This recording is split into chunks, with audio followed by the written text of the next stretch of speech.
savo pamaldiniais.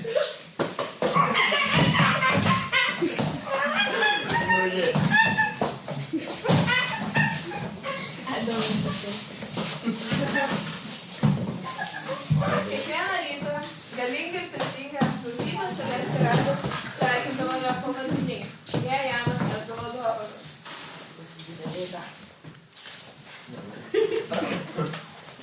Valdovas turėjo visą, ką buvo įmanoma turėti, todėl kartais man pačiaudavo. Kartu su kitais pamaldiniais karalius sveikinti ateidavo ir vienas mažakalbis sergelis. Padovanojęs karalius saldainį, tyliai pasitraukdavo.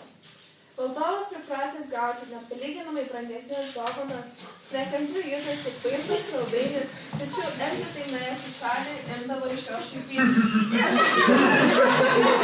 Kartu juokdavosi ir susitikėjai. Tačiau varguolio tai negąsdino. Kiekvieną rytą jis grįždavo įteikti karaliui įrengęs savo dovanos. Saldainius valdovas mašinaliai kraudavo į šalia sosto stovintį krepšį. Krepšys vis pilnėjo, kol galiausiai saldainiai ėmė byrėti per kraštus. Vieną dieną karalius numylėtino mašinėlį pašipo saldainį, atsikando ir viską išspjovė karaliui po kojomis. Nustebęs valdovas išvydo saldainio viduje žvilgantį perlą. Liepė nedelsant praplėšė visus skrydyje gulinčius saldainius ir kiekviename iš jų rado po perlą. Netakęs žadą, karalius įsakė pakviesti keisti Elgetą ir ėmė jo klausinėti.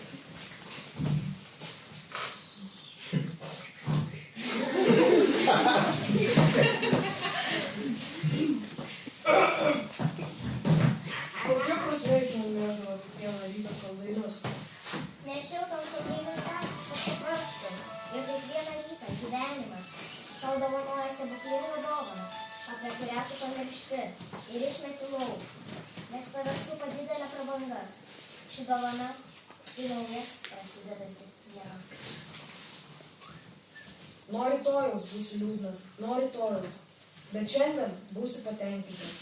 Kas iš to, jei liūdėsiu? Kas iš to? Kodėl pučia čiurus vėjas? Kodėl